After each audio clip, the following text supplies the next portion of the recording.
আপনারা এই মুহূর্তে আমার চেয়েও দামি, কারণ আপনারা তো আল্লাহর মেহমান। আপনার সন্তান কোরআন সবক নিয়েছে, এই সন্তানের মেজবান আল্লাহ। তাহলে আল্লাহ মেজবান, আপনার সন্তান মেহমান। যেই সন্তানের মেজবান আল্লাহ, আপনি সেই সন্তানের মা বাবা। মহিলারা আছে না, মা খালারা আছে না, আপনারা অভিভাবকরা সেই সন্তানের মা বাবা। অতএব আপনারা খুব দামি। এটা দিলে ধারণ করেন যে আপনার সন্তানের মেজবান আল্লাহ। একটা শিক্ষায় আপনি ধারণ করেন, আপনার জীবন ধন্য হবে।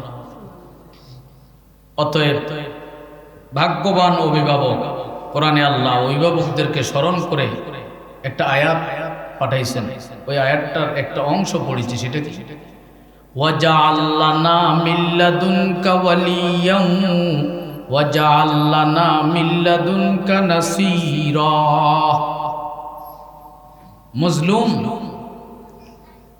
মুসলিম মজলুম শিশুরা আল্লাহর কাছে ফরিয়াদ করেছে। মুসলিম মজলুম, মুসলিম মা বোন, মজলুম মা বোন, মুসলিম যে কোনো ভাই সেই সময়ের রাসূল সাল্লাল্লাহু আলাইহি সাল্লামের যুগে নির্যাতিত নিপীড়িত মুসলিমেরা আল্লাহর কাছে ফরিয়াদ করছে।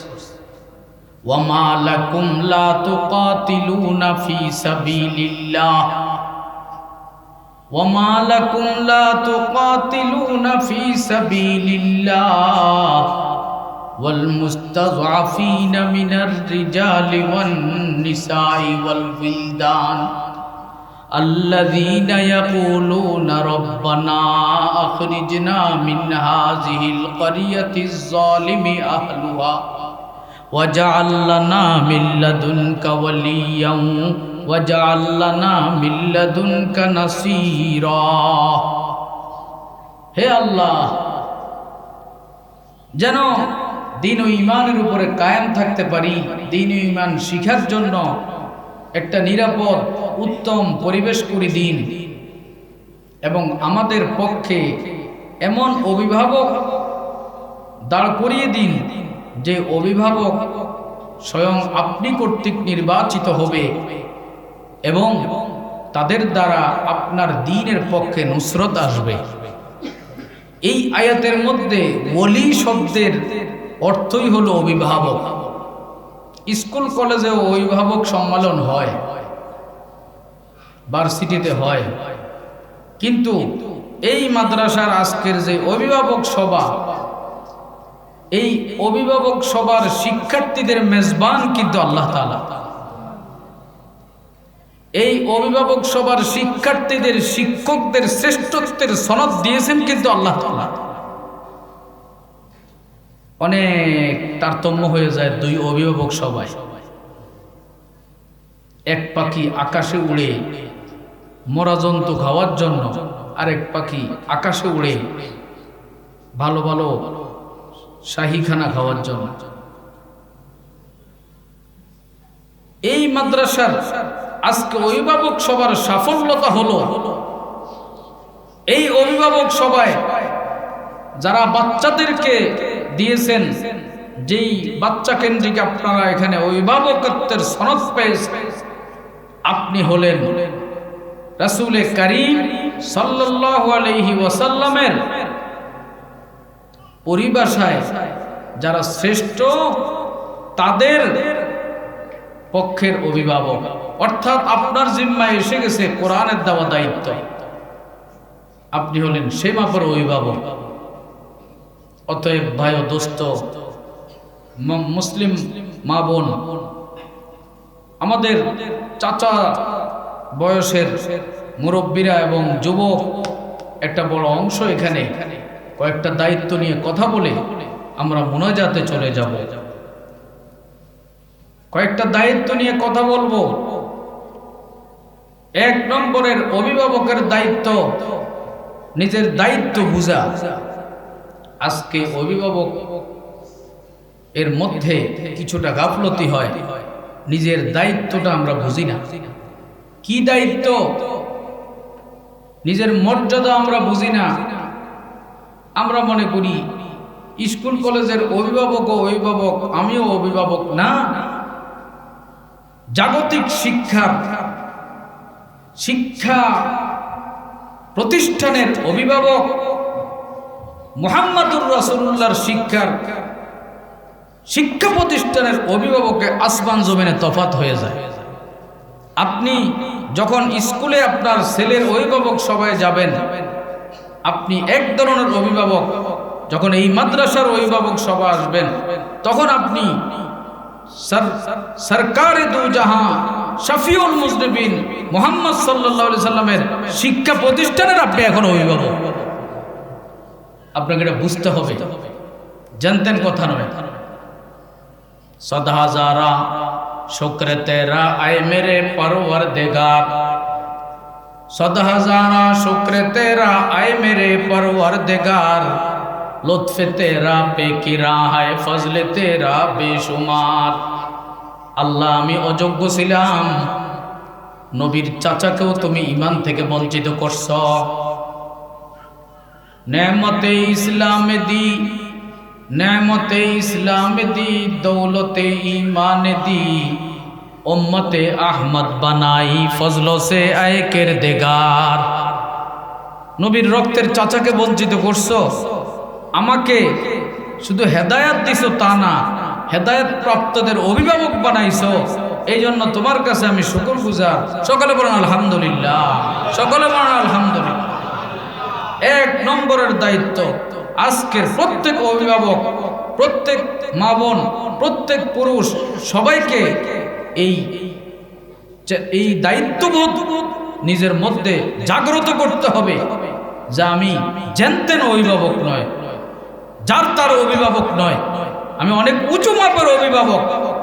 যদি আপনি আপনার অভিভাবকত্ব রক্ষা করতে পারেন, আল্লাহর কসম, সরকারে দু জাহান শিক্ষা প্রতিষ্ঠানের যেহেতু আপনি অভিভাবক, যদি এটা রক্ষা করে মরতে পারেন, আল্লাহর কসম নবী আপনার জন্য সুপারিশ করে। রক্ষা করতে হবে সেটাকে। দায়িত্বগুলো কি? যে দায়িত্বগুলো আদায় করলে আপনার অভিভাবকত্ব রক্ষা হবে। এক নম্বরের দায়িত্ব হলো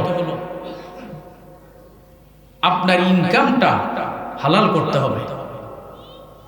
এই মাদ্রাসায় দেওয়া অর্থটা হালাল করতে হবে। আপনার জানাশোনার মধ্যে হারাম হতে পারবে না। নবীজি বলেন, সায়াতি আলান নাসি জামানুন লা ইউবালিল মারউ মিন আইনা আখাযা আমিনাল হালালি আম মিনাল হারাম। সহিহুল বুখারীর হাদিস। একটা জমানা আসবে, লোকেরা নিজের আমলের উপরে ভরসা করবে, হালাল হারামে কোনো পার্থক্য করবে না। বলবে আমি তো অনেক আমল করি, একটু বেশ কম হইতেই পারে। বিভিন্ন বাহানা করবে, হালাল হারামে কোনো পার্থক্য করবে না। হালাল হারামকে সাধারণ মনে করবে এটা কি সম্ভব এই যুগে? হালাল হারাম বেঁচে চলা এটাকে অসম্ভব মনে করে বিষয়টাকে অবহেলার দৃষ্টিতে দেখবে।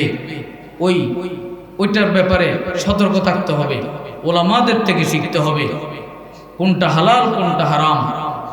যদি হারামে আপনি এত বেশি নিমজ্জিত হন যে এটার থেকে সরে আসতে অনেক কঠিন, তো ওলামাদের থেকে জেনে নেন কিভাবে ধীরে ধীরে বের হবেন। কমপক্ষে প্রাথমিকভাবে আপনার সন্তানের জন্য যে পদেও টাকা, মাদ্রাসায় যা দেন, মসজিদে যা দেন, কমপক্ষে এতটুকু এবং নিজের পেটের প্রতি মাসের দৈনন্দিনের খাবারটা প্রথমে হালাল করেন। এরপরে বাড়তি ব্যবসার বিষয়গুলো ধীরে ধীরে হালাল করতে থাকেন। একসাথে না পারলেও আপনি এ পথে ঢুকে যান।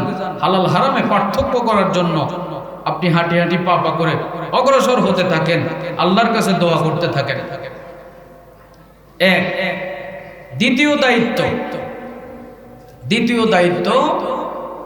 দ্বিতীয় দায়িত্বটা হলো অত্যন্ত গুরুত্বপূর্ণ। প্রথমটা তো ব্যক্তি জীবনে চেষ্টা করবেন। দ্বিতীয় দায়িত্বটা কি? দ্বিতীয় দায়িত্ব হলো আপনার ছেলেকে আপনি যেমন রক্তের কারণে মহব্বত করেন, কে তার সন্তানকে মহব্বত না করে? ঠিক সন্তানের প্রতিষ্ঠান এবং সন্তানের শিক্ষককে রক্তের মতো মহব্বত করতে হবে, তা নাহলে সন্তান মানুষ হবে না। আমরা করি কি একটু পার্থক্য করি, আপনারা করেন না। তার দলিল দেখলাম হযরত মুহতাইম সাহেব হুজুরের সাথে অনেক স্বতঃস্ফূর্ত সাড়া দিচ্ছেন। এক মুহতাইম তো অনেক পুরাতন, যিনি অর্থ বিভাগের দায়িত্বশীল, আমার আব্বাজানের সাথে উনি সাক্ষাৎ করছেন সেই চাঁদপুরে গিয়ে। আল্লাহ তাআলা ওনার নেক হায়াত দান করেন, শুকরে বলেন আমিন। আরেক মুহতাইম সাহেব হুজুর তালিমাতের বক্তাও আবার, না ভালো বক্তা, আছে ভালো বক্তা নাকি? হাফেজ বাংলা ইসমাইল সাহেব তো বক্তা, উনি বলছে ভালো বক্তা আপনি, আবার উনিও বলছে। আবার এই যে মাওলানা হাসান বিন সিদ্দিক, উনিও বলছে আপনি ভালো বক্তা, ওনারাও বক্তা। এখানে কি অনেক বক্তা আছে নাকি? তবে স্বতঃস্ফূর্ত সাড়াটা ভালো লাগলো। অনেক জায়গায় অভিভাবক সবাই এত স্বতঃস্ফূর্ত আমরা সাড়া পাই না, এখানে এটা ভালো লাগছে। আপনাদের স্বতঃস্ফূর্ত সাড়া বোঝা যায়, এখানের অভিভাবকরা সবাই আন্তরিক। আল্লাহ এটার উপরে সবাইকে কায়েম দায়েম রাখুন, সকলে বলি আমিন। তো দ্বিতীয় দায়িত্ব হলো সন্তানকে আমি যেমন ভালোবাসি, সন্তানের শিক্ষককে প্রতিষ্ঠানকে ঠিক সেভাবে ভালোবাসতে হবে। তার দলিল কি, তার তার আমলটা কিভাবে করতে হবে। যেমন ধরুন আমার সন্তানের ব্যাপারে কেউ কোথাও কোনো সমালোচনা করলে আমি কি করি, এটাতে তাল দেই, এটাকে আরো জি দিই, বাড়িয়ে দিই, না ওখানে শেষ করে দিই। সন্তানের দোষ থাকলে তাকে নিয়ে আলাদা বসি, আর সন্তানের দোষ নাই ওইটার একটা অ্যাকশনে যাই।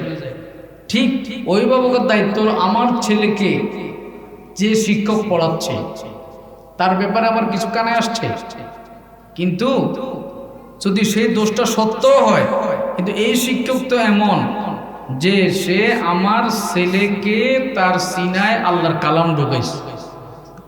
মুহতামিম এমন ইচ্ছা করলে ব্যবসা করতে পারতো, কোটি কোটি টাকার মালিক হতে পারতো, সব ছেড়ে মাদ্রাসাকে সাজাচ্ছে। তো এখন আমি আমার ছেলেকে যদি ভালোবাসি, তাহলে ভালোবাসার দাবি হলো বিষয়টাকে বুঝে পড়ার মধ্যে সমাধান করা। এটা হলো অভিভাবকদের গুরুত্বপূর্ণ দায়িত্ব। যত জায়গায় যত মাদ্রাসা বানছে দেখবেন এখানে কমতি আছে। আমার কাছে তাজা ঘটনা আছে, আনোয়ার শাহ রহমতুল্লাহ আলাইহি, উনি মারা গেছে।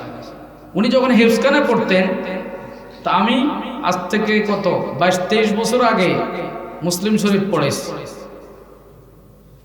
আমি বুখারী 19 বছর, এর আগে আমি 2006 আগে মুসলিম তিরমিজি পড়েছি। তো ওই সময়ে এক বড় হুজুর ছিলেন হেফজখানার মিনসিংয়ে, ওনার ওস্তাদ মাওলানা ফরিদ মাসুদ সাহেবের ওস্তাদ এবং আনোয়ার শাহ সাহেবের ওস্তাদ। তো উনি ওনাকে শাহ সাহেব হুজুর ওইদিকে যাইতে ময়মনসিংহ ওনার মাদ্রাসা গিয়ে ওনার থেকে দোয়া নিতেন। তাই আমি বললাম যে এত গুরুত্ব দেখেন ওনাকে। হেফজখানায় উনি যখন পড়তো, ওই হুজুর হেফজখানায় পড়াইতেন জামিয়া আমদাদিয়া কিশোরগঞ্জে। তো শাহ সাহেব ছিলেন খুব চঞ্চল প্রকৃতি, কিছু বলা মনে ছিলেন এখনো গল্প করতেছে, আমার কাছে এগুলো সমস্যা মনে হয় না। চঞ্চল ছেলেরা হয়ই, আস্তে আস্তে ঠিক হয়ে যাবে,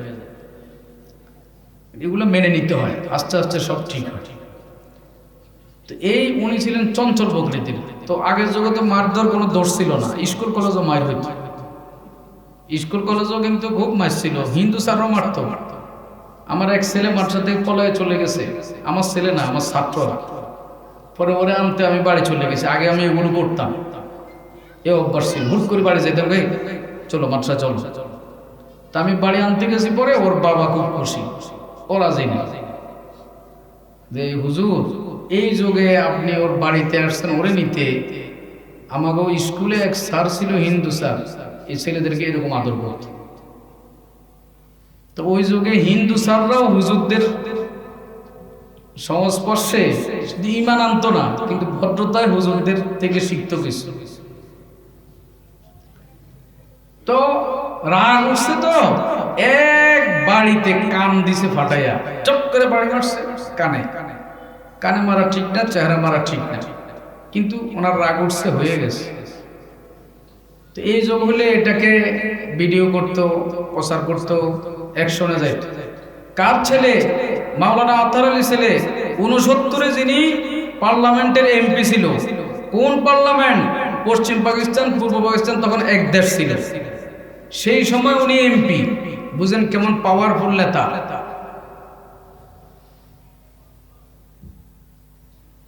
সবাই মিলে টেনশনে আছে, সবাই মিলে টেনশনে আছে। ওনার মা বলছে তোমার ছেলেকে এরকম কানটা ফাটাই দিল। উনি বলছে দেখো আমি মাদ্রাসার প্রিন্সিপাল, উনি মারছে, ভুল করছে, শাসন করা দরকার ছিল, শাসন করতে গিয়ে কানে বাড়িয়ে দিয়েছে, ওইটা বাড়াবাড়ি, কিন্তু শাসন করা তো দরকার আছে। এখন যদি আমি এই ছেলের অভিভাবক হিসাবে বিচার করি তো ছেলের বাবা তো আমি, তাইলে এর আগে যে আমার ছেলেকে উনি কোরআন শিখাইছে ওটার সাথে নেমুখ হারামি হবে, অতএব তুমিও ক্ষমা করে দাও, আমি ক্ষমা করে দিই।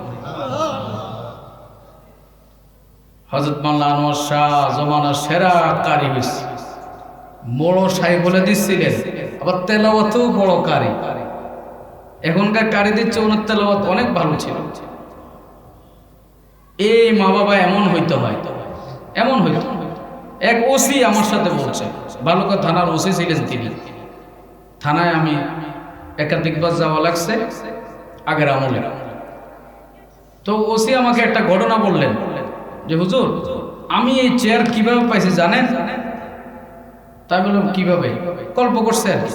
ভালো ওসি ছিল তিনি, মানিকগঞ্জে বাড়ি, এখন ট্রান্সফার হয়ে গেছে। তো উনি বলল আমি স্কুলে স্যার একদিন মারছে, বেয়াদবি করছে, মারার পরে আমি বাড়িতে এসে মার কাছে নালিশ দিছি। মায়ে নিয়ে রুম একটা আটকায়া বেত লইয়া আচ্ছা মতো আমার পিটেছে, পিটে বলছে আবার বিচার দিবে, আবার ফিটাম। এই যে মায়ে এগুলো করছে, এই জন্য আমি এখন এই চেয়ারটা পাইছি। তো উনি অপেক্ষাকৃত অনেক ভালো ছিলেন ওসিদের মধ্যে। আপনি ইতিহাস ঘাটেন, ইতিহাস দেখেন, হ্যাঁ মারধরের আইন আছে ইসলামে, সব ঠিক, চেহারা মারা যাবে না, কানে মারা যাবে না, অতি শাসন করা যাবে না, তবে কিছু শাসন ইসলামে আছে। যদি সন্তানকে মানুষ করতে হয়, আল্লাহ না করুক কোনো বেশকম হয়ে গেছে, তো তার সমাধান হলো নিজের ছেলের সমস্যা হলে যেমন আমরা এটাকে বাড়তে দিই না, শেষ করে দিই, তো আমার সন্তান কেন্দ্রিক কোনো সমস্যা হলে আজকে থেকে সবাই ইয়াদ রাখেন, যদি সন্তান জমানার সেরা মানুষ করতে চান হোক, আপনি চান, তাহলে আমরা ঘরোয়া সমাধান করবো। সবাই রাজি আছেন ইনশাআল্লাহ? ঘরোয়া সমাধান, এ হলো দুইটা দায়িত্ব। আর 3 নম্বরের দায়িত্ব হলো এই সবাই শুকরা নামাজ পড়বেন প্রতিদিন 2 রাকাত। 2 রাকাত পড়তে 5 মিনিট লাগে। কেন পড়বেন জানেন? মা বাবার দোয়া কবুল হয়। আমরা সব দায়িত্ব হুজুরদেরকে দিয়া আমরা বলি মাদ্রাসায় তো দিয়েই দিছি, আবার টাকাও দেই। যারা টাকা পুরোটা দেয়, রে আমারও তো মাদ্রাসা আছে আমি জানি, নাহলে 10 বার কয় টাকা কিন্তু পুরো দিতেছি, বলা তো মানুষ হইতেছে না ভাই। 3 নম্বরের দায়িত্ব হলো, এই লাইনটা বড় জটিল। আল্লাহ নবী বলেন, বুখারী শরীফের হাদিস, আল্লাহ নবী বলেন এটার মঞ্জুরিটা আল্লাহর হাতে আল্লাহ আটকায় রাখছে। আল্লাহ নবী বলেন ইন্নামা আনা কাসিমুন ওয়াল্লাহু ইউতি। এই মাদ্রাসার যেই শিক্ষা, কওমি মাদ্রাসার যেই শিক্ষা, ইসলাম শিক্ষা কেন্দ্রের, ইসলামিক শিক্ষা কেন্দ্রের মাদ্রাসাগুলোর যে শিক্ষা, এই শিক্ষার মধ্যে 2টা দিক আছে। একটা হলো জাহের আর একটা হলো বাতেন। মেরা জাহের সওয়ার যায় ইলাহি, মেরে বাতেন কি জুলমত দূর কর দে। ইন্নামা আনা কাসিমুন ওয়াল্লাহু ইউতি। এটা 2টা দিক। একটা হলো মেহনত, উস্তাদ মেহনত করে, ছাত্র মেহনত করে, বাস উস্তাদের শিক্ষাটা ছাত্রের সিনে ঢুকে যায়, এটা হলো বাহ্যিক। এটার আরেকটা দিক আছে মাকবুলিয়তের দিক, যেটা আল্লাহর হাতে আটকায় রাখছে। নবীজি বলেন তোমরা সুসংবাদ গ্রহণ করো, যে কোরআন তোমরা শিখতেছো এর এক পার্ট, এক দিক তোমাদের হাতে জমিনে, আর এটার আরেক দিক আল্লাহর আরশের সাথে ঝুলন্ত, আল্লাহর আরশের সাথে লাগাও হয়ে আছে। সাধারণ কথা না। যে কোরআনটা এখন শিখাইছে, সবক দিছে, এটার এক পাশ আমার আপনার হাতে, এটার আরেক পাশ ডাইরেক্ট আল্লাহর আরশের সাথে যুক্ত হয়ে আছে। জানতের কথা নয়, সহিহ হাদিস, নবীর কথা। আমরা এগুলো ভাবলে অভিভাবকরা নামাজে হয়ে যেতে হয় যে হ্যাঁ আমার সন্তান যে কোরআন শিখতেছে, এই কোরআনের একটা পাশ হুজুরদের হাতে, আরেকটা পাশ এক পাশ সন্তানদের হাতে, হুজুরদের হাতে, এটার আরেকটা দিক আল্লাহর আরশের সাথে আছে যেটা আমি দেখতেছি না। এটা যদি কোনো অভিভাবক বুঝতে পারতো, আজকে থেকে আর নামাজ কাজা করতো না, নামাজ কাজা করতো না, মায়েরা খালারা নামাজ কাজা করতো না, এই শুকরে যে আমার সন্তান এত বড় সম্পদ পাইছে, এত বড় সম্পদ পাইছে আমার সন্তান। হয়তো ওমর রাদিয়াল্লাহু আনহু ছেলেকে যারা কোরআন পড়াইতো, এক সূরা শেষ করতো, মোটা অঙ্কের দিরহাম দিনার নিয়ে উনি ব্যবসায়ী ছিলেন, তাদেরকে দান করতেন, খুশিতে দান করতেন। একবার এক বিশাল উট খাওয়ায়া অনেক লোকদেরকে জমায়া খাওয়াইছেন খুশিতে। আমার ভাই, আমার দোস্ত, এই অভিভাবক, এই আপনি কোন পর্যায়ের? এই জন্য আপনি সালাত ও শুকর আদায় করবেন, 5 ওয়াক্ত তো পড়বেন, 2 রাকাত নামাজ। মা বাবার দোয়া কবুল হয় তো মা বাবা প্রতিদিন যদি 2 রাকাত নামাজ পড়ে দোয়া করে, হে আল্লাহ আমার এই সন্তানটাকে হুজুররা যেটা শিখাতে চাইতেছে তোমার কালাম, এটা শিখার জন্য যোগ্য বানায়া দাও। প্রতিদিন যদি আপনি দোয়া করেন কমপক্ষে 40 দিন, নিশ্চিত আপনার সন্তান মানুষ হবে। যদি বড় আলেম না হয় মেধা কমের কারণে, তার দ্বারা আল্লাহ এমন খেদমত দিবে, তার খেদমতের দ্বারা লাখ লাখ আলেম পয়দা হবে, লাখ লাখ আলেম পয়দা হবে। হইছে এ পর্যন্ত বহু হয়েছে, বহু হয়েছে। এই জন্য ভাই, এই অভিভাবকদের আরো বাকি দায়িত্বগুলোর মধ্যে সর্বশেষ যে দায়িত্বটা আমি বলে শেষ করব, সে দায়িত্ব হলো মাদ্রাসার আইনের পাবন্দি করা। খতিবে বাইতুল মুকাররম হযরত আল্লামা আব্দুল মালিক সাহেব, তিনি অভিভাবক সব একটা দামি কথা বলেন। সেটা কি? অভিভাবকদের দায়িত্ব সন্তানদেরকে কোনোভাবে ক্লাস মিস করতে না দাও, এটা বড় দায়িত্ব অভিভাবকের। যে অভিভাবক তার সন্তানকে মাদ্রাসায় যত বেশি আটকানোর ব্যবস্থা করবে, তার সন্তান দ্বারা আল্লাহ তত বেশি কাজ নেবে, তত বেশি কাজ নেবে আল্লাহ। হুট করে দেখবেন আপনার সন্তান বিশাল আল্লাহর মাকবুল বান্দা হয়ে গেছে, সবাই তাকে পছন্দ করে, সবাই তার আমলে চলে, সবাই তার কথা মানে। কিভাবে করবে এটা আপনিও জানেন, আল্লাহ করে দিবে, কিন্তু মাদ্রাসামুখী করতে হবে, এটা শেষ দায়িত্ব। এখন আমাদের সমস্যা হলো বাচ্চাগুলো একটু অভিযোগ দিলেই বাস ছুটি নিয়ে আমরা চলে যাই। না ভাই, বাচ্চাদেরকে বুঝাইতে হবে, না মাদ্রাসায় চলে যাও, মাদ্রাসায় যতক্ষণ থাকবা, ইবনে আব্বাস বলেন ওয়াকানু আযিয়াফাল্লাহি মা দামু ফিহি, মাদ্রাসায় যতক্ষণ ছাত্র থাকে ততক্ষণ ছাত্ররা আল্লাহর সরাসরি মেহমান হয়ে যায়। তুমি মাদ্রাসায় যাও, তুমি নবীর মেহমান থাকবা, আমার ভালো লাগবে, মাদ্রাসায় যাও, তুমি মাদ্রাসায় যাও। এই যদি মা বাবার এই একটা তড়প, অস্থিরতা, দিলের কাইফিয়ত এগুলো হয়, ইনশাআল্লাহ এই মাদ্রাসায় দেওবন্দ হয়ে যাবে। ওস্তাদরা, মুহতামিম হুজুররা অনেক চেষ্টা করুক না, যথেষ্ট মা বাবার মধ্যে একটা অস্থিরতা থাকতে হবে সন্তান মানুষ হওয়ার জন্য। সবাই তৈয়ার আছে কিনা? ইনশাআল্লাহ। আল্লাহ তাআলা অনেক পুরান এই মাদ্রাসা, 2 যুগেরও বেশি, প্রায় 3 যুগ। হাজপাল্লা হাফেজ ইসমাইল সাহেব দাওয়াত বারাকাত আমাকে বললেন, প্রায় 3 যুগ এই মাদ্রাসা। এই মাদ্রাসার তার ঐতিহ্য নিয়ে যেন বিশাল দেওবন্দের মতো মাকবুল মাদ্রাসা আল্লাহ কবুল করুন। মাশাআল্লাহ, যোগ্য যোগ্য মুরব্বী আছে, মুহতামিম সাহেব 2 জন মুহতামিম আছেন, ওনাদের তত্ত্বাবধানে ওনারা যেভাবে মাশওয়ারা দেয়, আল্লাহ তাআলা এই মাদ্রাসাকে ওইভাবে সকল অভিভাবক, সকল এলাকার মুরব্বী, যুবক সবাইকে ওইভাবে চলে মাদ্রাসাকে দিন দিন তারাক্কি করার তৌফিক দান করুন। সকলে আমরা দোয়া করি, দরুদ শরীফ পড়ি। আল্লাহুম্মা সাল্লি আলা মুহাম্মাদিন ওয়া আলা আলি মুহাম্মাদিন কামা সাল্লাইতা আলা ইব্রাহিম ওয়া আলা আলি ইব্রাহিম ইন্নাকা হামিদুম মাজিদ। আল্লাহুম্মা বারিক আলা মুহাম্মাদিন ওয়া আলা আলি মুহাম্মাদিন কামা বারাকতা আলা ইব্রাহিম ওয়া আলা আলি ইব্রাহিম ইন্নাকা হামিদুম মাজিদ। শেষে একটা প্রশ্নের উত্তর দেই। অনেক অভিভাবক আছে নিজের সন্তানের জন্য অস্থির হয়, কিছু সন্তান আছে এগুলো আইন মানে না, তো তখন অভিভাবকরা হিম্মত হারায় যায় যে আহা এত হজ, এত উমরা, এত দোয়া, সন্তান তো মানুষ হইতেছে না। সেসব মা বাবাদেরকে বলবো, মা বাবার দোয়া মোহতামিম সাহেব হুজুর ওনাদেরকে জানাবেন, ওনারা যে ফর্মুলা ওইভাবে চলবেন। আর সন্তানের জন্য বদদোয়া করবেন না, বরং একটানা 40 দিন আপনি সন্তানের জন্য প্রতিদিন স্পেশাল একটা সময় 5 মিনিট করে দোয়া করবেন। আগে 11 বার দুরুদ, পরে 11 বার দুরুদ, মাঝে দোয়া করবেন 40 দিন একটানা। ওযু লাগবে না, এই হাঁটা চলার মধ্যে আগে 11 বার দুরুদ, পরে 11 বার দুরুদ, মাঝে বলবেন আল্লাহ আমার সন্তানকে এই লাইনের জন্য কবুল করো, আমার কোনো গুনার কারণে যদি এগুলো হয় গুনাহ ক্ষমা করে দাও। 40 দিন যদি আপনি আমল করতে পারেন নিশ্চিত সন্তান মানুষ হবে। 40 দিন করে না, ইমাম আবু হানিফার মতো, আবু হানিফার এক বন্ধুর মতো, এক ভক্তের মতো, আল্লামা আজিল হক রহমতুল্লাহ আলাইহি শুনেছে, শাইখুল হাদিস আল্লামা আজিল হক রহমতুল্লাহ আলাইহি, যে ওই বেটা ইয়া কইতেছে হুজুর একটা তাবিজ দেন। বলেছে কেন তাবিজ দেব? ওই যে আমার ব্যাগ হারিয়ে ফেলছি, ব্যাগের মধ্যে আমার গুদামঘরের চাবি, ওই গুদামঘরগুলোতে আমার সব টাকা পয়সা, এগুলো সব তালা আর কিছু গোপন সিন্ধুক আছে, এগুলোতে আমার অর্থ সম্পদ সব গেল, হুজুর আমি শেষ, আমাকে বাঁচান। তো উনি বলছেন যে তুমি একটা কাজ করো, উজু করে 2 রাকাত নামাজ পড়ো।